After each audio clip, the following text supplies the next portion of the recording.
저희 옆에 분들과 함께 인사를 나눠볼까요? 잘 버티셨습니다. 한 주간 잘 버티셨고 오늘도 주일 아침부터 지금 시간까지 잘 버티셨습니다. 잠시만요. 제가 한 장 놓고 왔어요.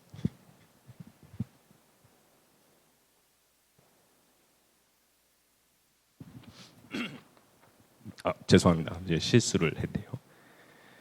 자, 실수를 하면 분위기가 되게 어색해지죠. 지금 저도 되게 어색한데 괜찮나요? 감사합니다. 실수를 저지르면 왜 어색해질까요? 실수를 저지른 사람은 당황해서 어색해지죠. 그리고 실수를 보고 있는 사람은 민망해서 어색해집니다. 그래서 우리는 실수를 범하는 것을 상당히 싫어하죠. 그 이유는 실수가 그 사람에게 실패의 이미지를 씌우기 때문입니다. 여기서 실패하는 거 좋아하시는 분 있으신가요? 없으시죠? 그렇죠? 다들 실패하고 싶지 않으시죠? 실수하고 싶지 않으시잖아요. 성공만 하고 싶은 것이 우리들의 마음입니다. 특히 이렇게 큰 성공 뒤에 실수를 하게 된다면 그 모든 것을 망쳐버렸을 때 상실감 때문에 더욱더 큰 좌절이 찾아오게 됩니다. 평상시에 실수하는 것보다 내가 진짜 큰 성공을 이뤘는데 그 성공 뒤에 내가 실수로 그 성공을 모두 다 날려버리게 됐을 때 우리는 더욱더 큰 좌절감에 사로잡히게 되는 것입니다. 그런데 이런 큰 성공 뒤에 실패를 하는, 실수를 하는 일들이 우리의 생각보다 자주 일어납니다. 왜일까요? 큰 성공은 우리에게 교만을 가져오기 때문입니다. 자신의 능력을 과신하게 만들고 무리한 판단을 하게 만드는 것입니다. 그래서 실수하게 되고 실패하게 되는 것입니다. 자신만만하던 사람이 자신의 그 교만, 인정할 수 없는 내가 내 생각보다 못한 사람이었구나. 그런 것을 인정할 수 없기 때문에 그 실수를 더욱더 받아들일 수 없는 것이죠. 우리는 이러한 절망을 우리 세계의 역사 속에서 살펴볼 수가 있습니다.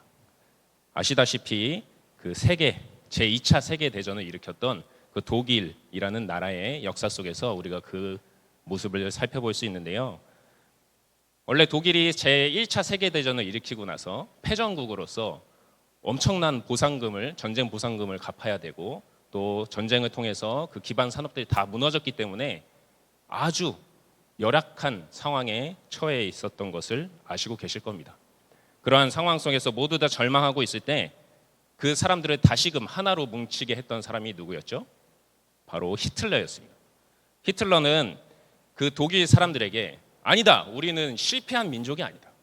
우리는 우수한 민족이다. 우리가 함께 다시 뭉친다면 다시금 그 강대한 나라, 그 나라를 이룰 수 있다라고 얘기를 했고 많은 독일 사람들은 그의 말에 위로를 받고 그래, 우리는 실패한 국민이 아니야. 우리는 미개한 국민들이 아니야.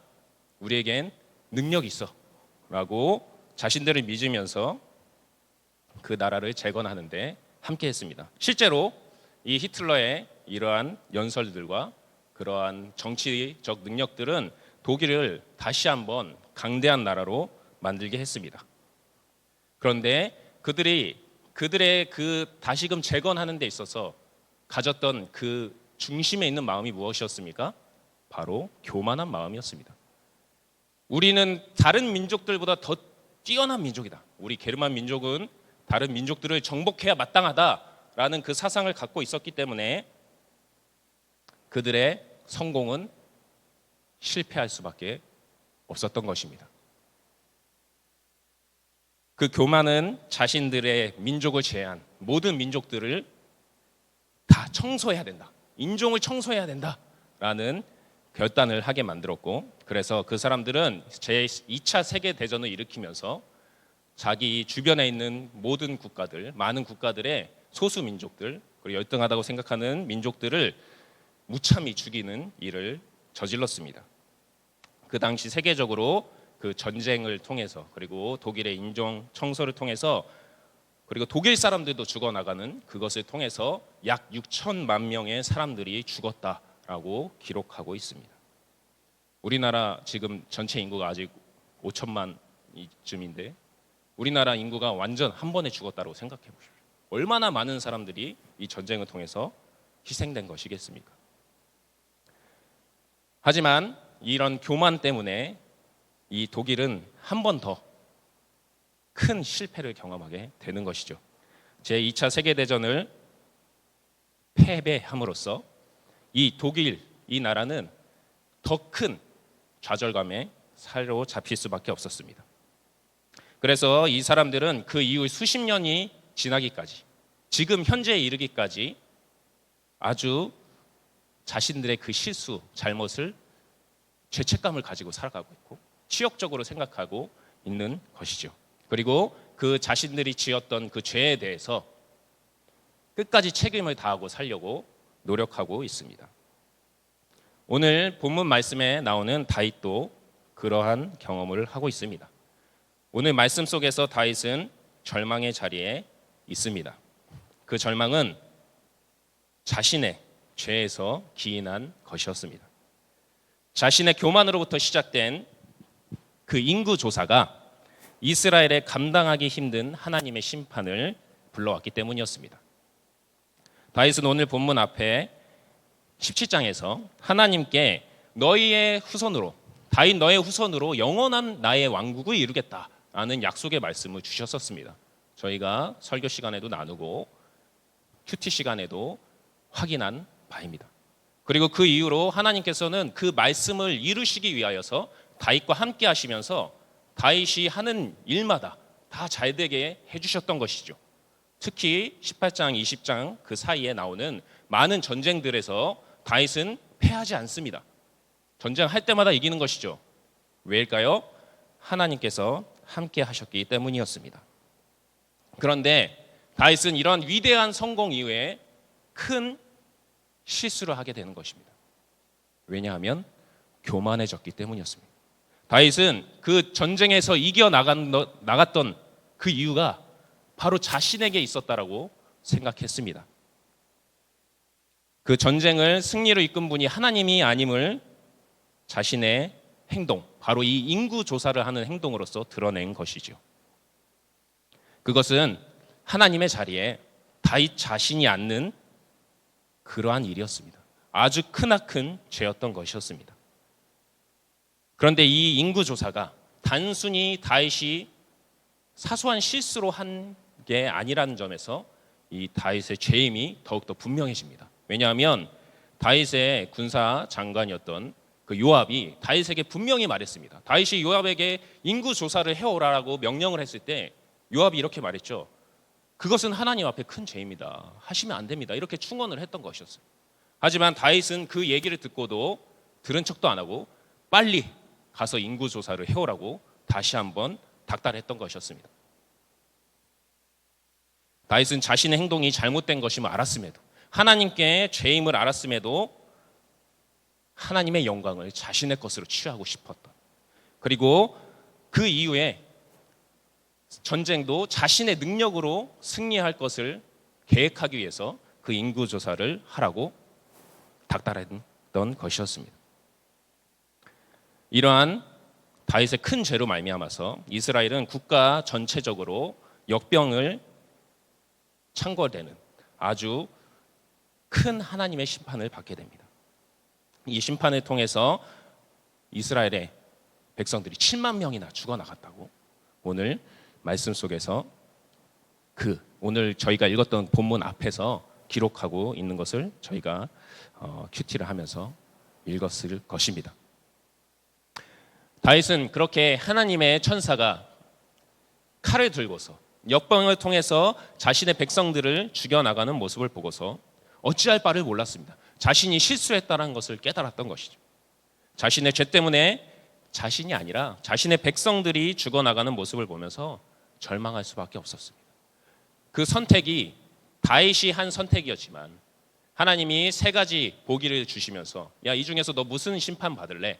라고 했을 때 그래도 다른 인간들의 손보다는 하나님의 손에 심판 받겠습니다 라고 말해서 자신이 선택했음에도 불구하고 자신이 목도하는 그 현실, 눈앞에 펼쳐진 현실이 너무나도 끔찍하고 자신의 생각보다 너무나도 고통스러웠기 때문에 절망할 수밖에 없었던 것이죠. 오늘 우리는 이러한 다윗의 절망하는 모습을 보면서 낯설게만은 느껴지지 않습니다.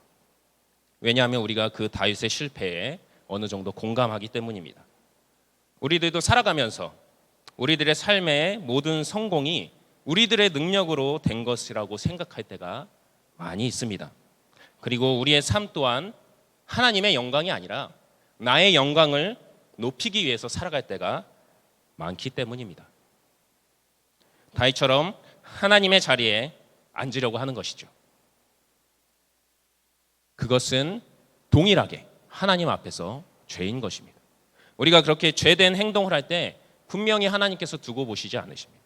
하나님께서는 그것에 개입하셔서 우리를 멈추려 하시고 그것을 위해서 심판을 하실 때도 있는 것입니다. 그러한 경험을 할 때 우리는 절망하고 어찌할 바를 모르면서 마치 다윗처럼 하나님 앞에 나아갈 수도 없고 자신이 처하고 있는 이 죄로 인해서 주어진 이 벌, 그 가운데서 그냥 울고만 있을 뿐인 것이죠.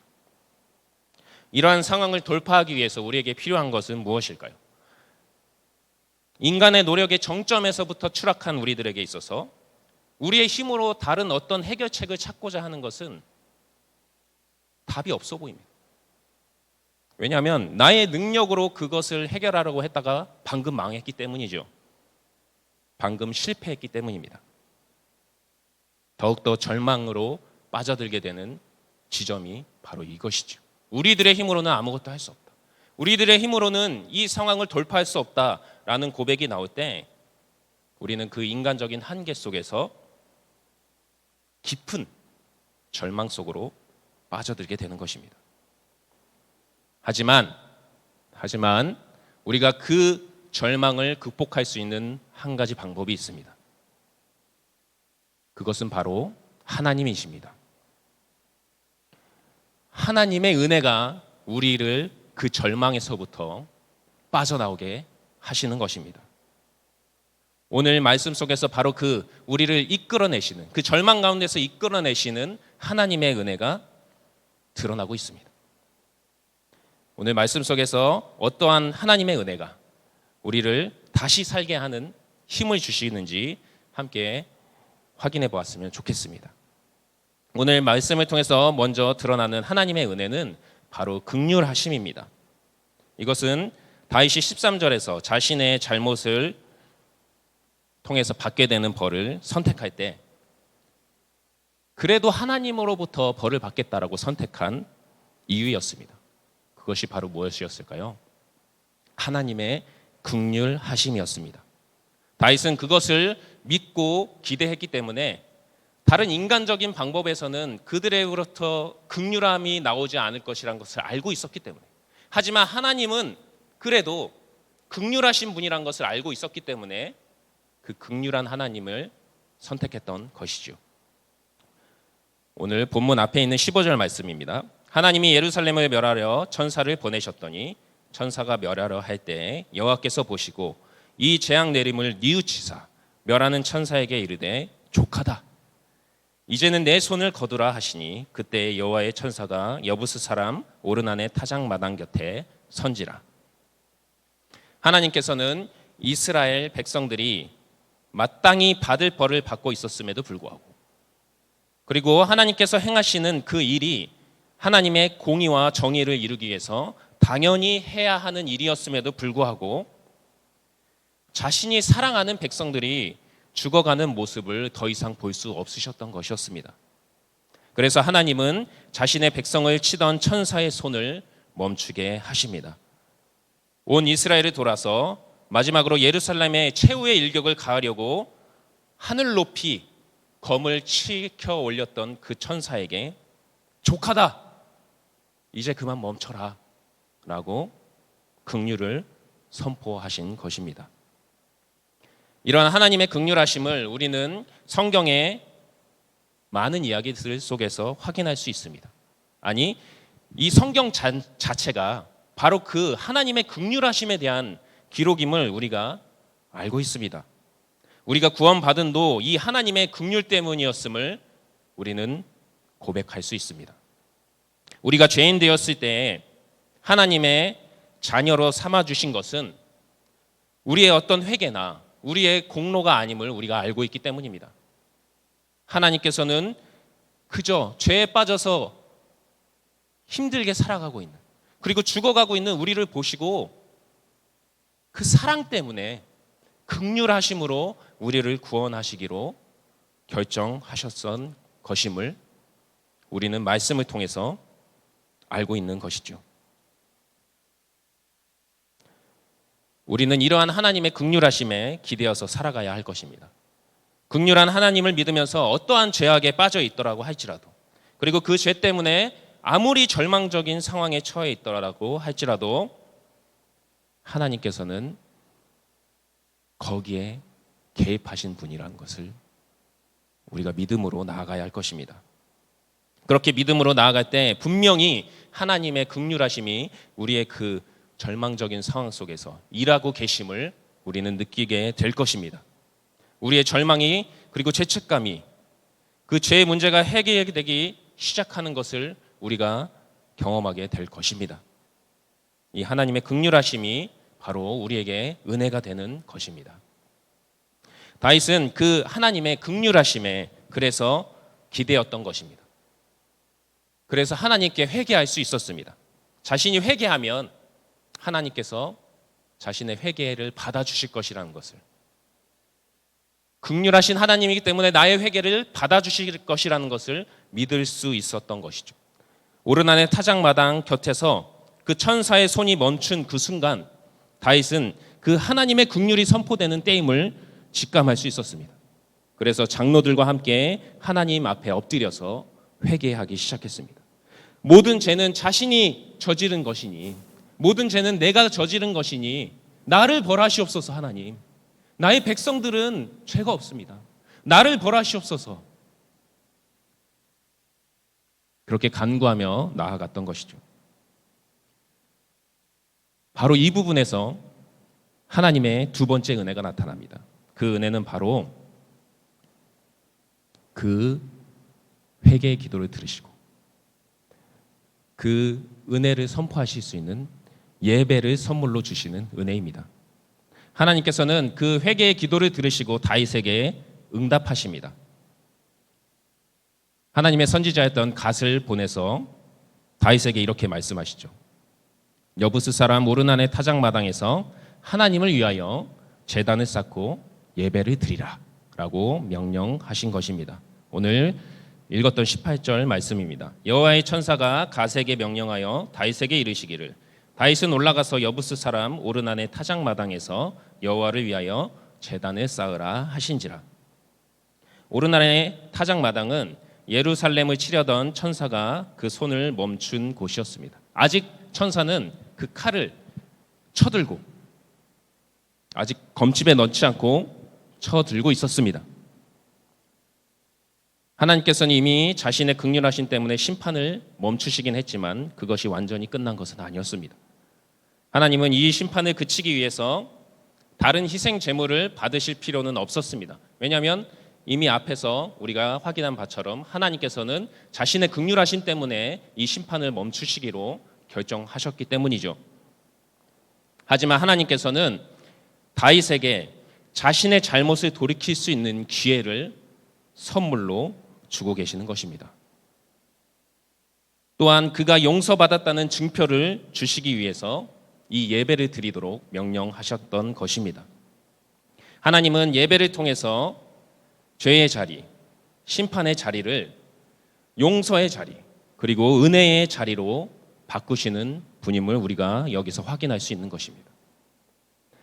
죄가 용서받고 심판이 은혜로 바뀌는 그 기적이 일어나는 자리가 바로 예배의 자리인 것입니다.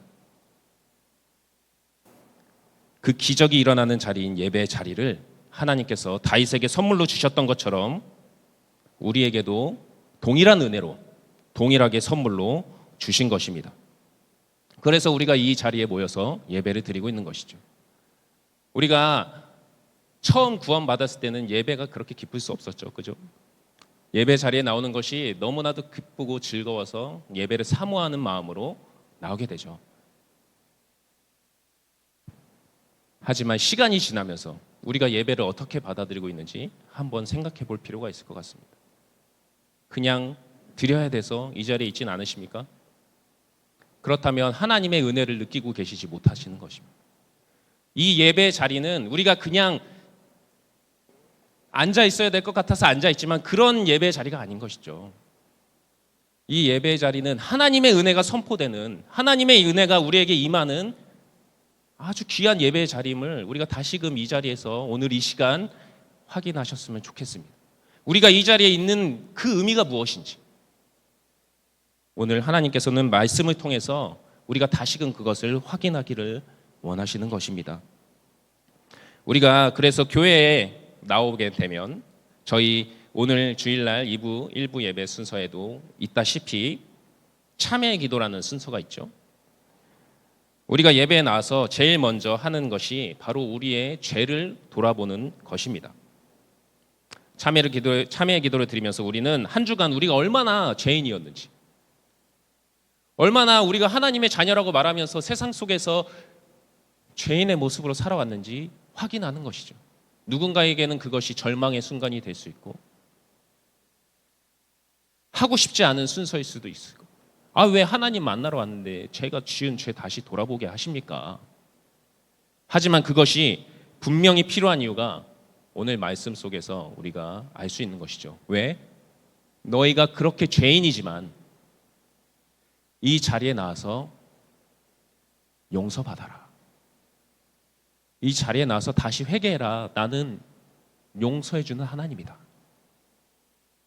이 예배 자리가 바로 그 은혜, 용서의 은혜가 선포되는 자리다. 그것을 예배의 시작부터 하나님께서 확인시켜 주시는 것입니다. 우리가 그러한 참회의 기도 순간에 진지하게 자신의 죄를 말하면서 나아갈 때 오히려 역설적으로 그 예배 가운데서 기쁨을 느낄 수 있는 것이죠. 여러분, 이러한 기적이 이루어지는 우리의 예배 자리를 사모합시다. 그 예배 자리가 바로 하나님의 은혜의 선물임을 기억하십시다. 이러한 예배가 은혜의 자리로 바뀌게 되는 순간을 우리는 앞서 살펴봤던 그 2차 세계대전의 역사 속에서 다시 한번 확인하게 됩니다. 2차 세계대전에서 패한 독일은 아주 완전히 망해버리는 경험을 했습니다. 그래서 사람들이 살 집이 없어서 여러 가족들이 한 집에서 모여서 살 정도로 아주 비참한 삶을 살고 있었죠. 조부금한 집에 몇 가족이 모여서 비를 피하고 그렇게 살고 있었던 것입니다. 그런데 1948년에 전쟁이 끝난 지 3년 뒤에 그 당시 독일의 킬른 대성당이 있었습니다. 그 창립 700주년을 맞이하게 되는 해가 바로 1948년이었습니다. 그때는 그 카톨릭 성당이기에도 불구하고 이 성당에서는 개신교 예배도 드릴 수가 있었어요. 근데 이 700주년 기념 예배를 드린다는 소식이 그 독일 지역에 있는 사람들에게 전해졌던 것입니다. 근데 사람들은 그런 절망의 순간에 처해 있었음에도 불구하고 그 예배 자리로 뭔가에 홀린 듯이 나오게 되었던 것이었습니다. 한 가지 희망이 교회에 있음을, 하나님께 있음을 그들이 느꼈던 것 같습니다. 그래서 한 3만 명에 달하는 사람들이 그 교회에 모였다고 합니다. 그래서 예배를 드리기 시작했습니다. 예배당 또한 전쟁 때문에 여러 곳이 무너지고 비가 새고 구멍 뚫려 있고 그런 허름한 모습이었지만 그곳에서 찬송이 나오기 시작했습니다. 그곳에서 회개의 기도가 나오기 시작했습니다. 그곳에서 감사의 고백이 나오기 시작했습니다. 설교자의 말씀을 통해서 하나님의 뜻이 전달되자 성도들은 그 예배 자리에서 은혜를 받기 시작했습니다. 그리고 절망 가운데서 새롭게 살아갈 힘을 얻기 시작했습니다. 이 예배 후에 이 700년 기념하는 그 예배 이후에 이 사람들은 우리 회개한 이 독일을 하나님께서 다시금 세워주실 것이라는 확신을 갖게 되었습니다. 그래서 절망에 빠져 있는 것이 아니라 학교를 세우고 다시 교회를 세우고 자신들이 할 수 있는 일을 찾으면서 열심히 살아가게 되었습니다. 세상 사람들은 이것을 라인강의 기적이라고 부르지만 우리가 보았을 때, 하나님의 눈으로 보았을 때 이것은 예배의 기적이었던 것이었습니다. 다윗 또한 이러한 예배의 기적을 믿으면서 자신의 예배 자리를 성심껏 준비했습니다. 바로 이 지점에서 하나님의 세 번째 은혜가 드러납니다. 바로 그 예배를 받아주시고 용서해 주시는 은혜입니다. 24절 말씀입니다. 다윗 왕이 오르나에게 이르되 그렇지 아니하다. 내가 반드시 상당한 값으로 사리라. 내가 여호와께 드리려고 내 물건을 빼앗지 아니하겠고 값없이는 번제를 드리지도 아니하리라 하니라. 여부스 사람인 오르나는 다윗이 자신에게 이곳이 하나님께서 나에게 예배하라고 주신 땅이니 나에게 합당한 가격을 받고 팔아라. 내가 이곳에서 예배하겠다라고 말했을 때 그러지 말고 그냥 가지십시오. 제가 드리겠습니다. 이렇게 말했던 것입니다. 하지만 다윗은 그것을 거절하고 있는 것이죠. 왜 거절했을까요? 왜냐하면 그 예배의 자리를 합당한 가격을 주고 사는 것은 다윗 자신이 그 예배를 신실하게 준비함을 나타내는 일이었기 때문입니다. 다윗은 자신의 지은 죄, 그것을 회개하는 예배를 드리기 위해서 다른 사람의 도움이 아니라, 그래서 거저 준비된 예배를 드리는 것이 아니라 자신이 할 수 있는 한 최대한의 진정성을 보이기 위해서 노력했던 것이었습니다. 그래서 다윗은 오르난에게 금 600세겔에 달하는 돈을 지불하고 그 예배의 장소를 구입했습니다. 이 금 600세겔을 현재 화폐 가치로 따진다면 대충 정확하진 않지만 약 30억 원에 달하는 값이라고 합니다. 그 정도로 다윗은 진정성을 보이기 위해서 노력했던 것이죠. 그렇게 정성을 다해 준비한 예배를 다윗이 드릴 때 하나님은 그 예배를 받아주셨습니다. 26절 말씀, 다윗이 거기서 여호와를 위하여 제단을 쌓고 번제와 화목제를 드려 여호와께 아뢰었더니 여호와께서 하늘에서부터 번제단 위에 불을 내려 응답하시고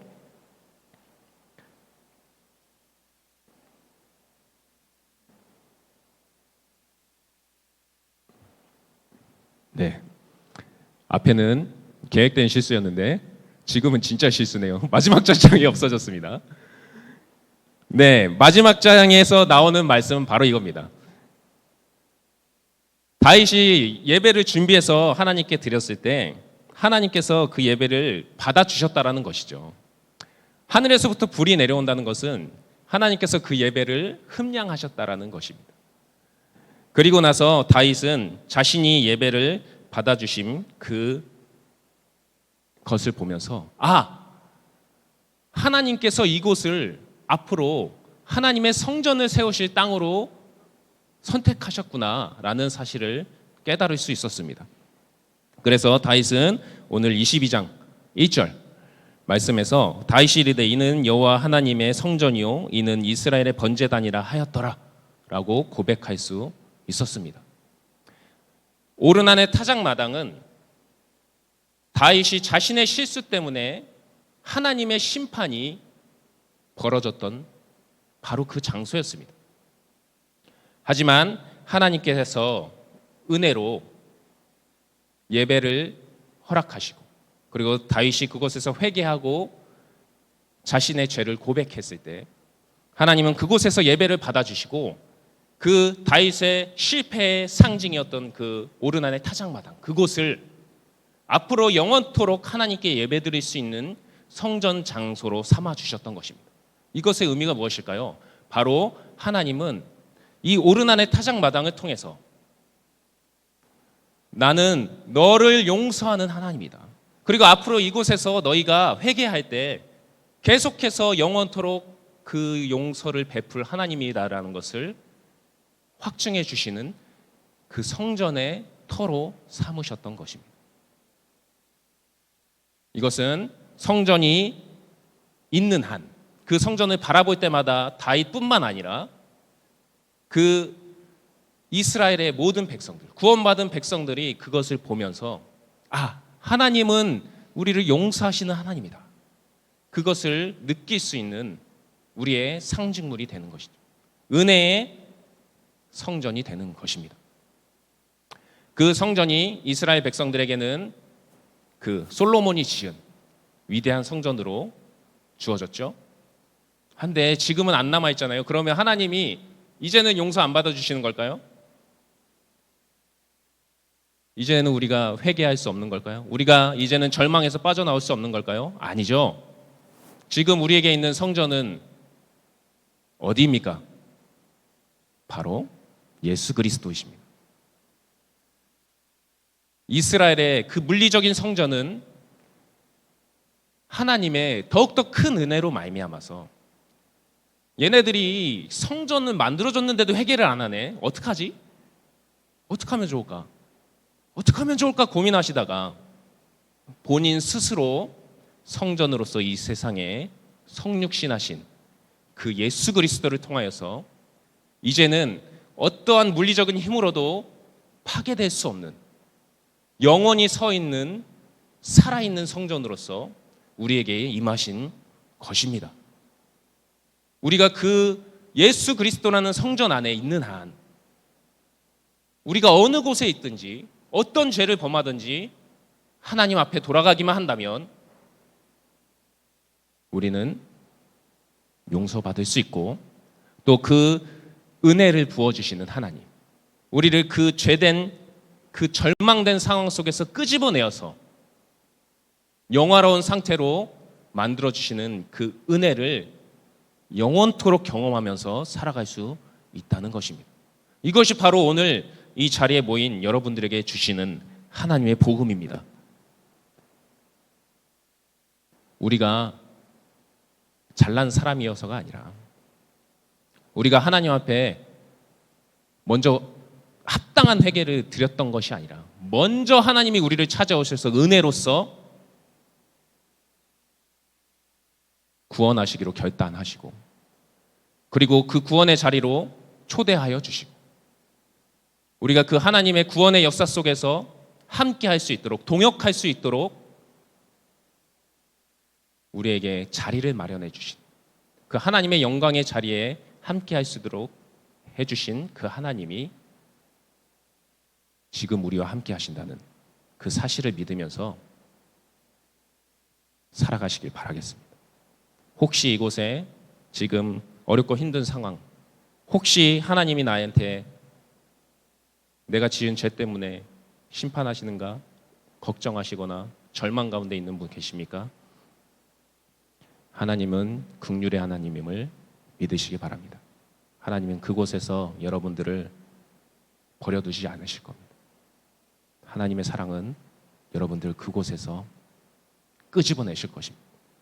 우리가 이러한 믿음을 가지면서 결단의 찬양 부르면서 나아갔으면 좋겠습니다.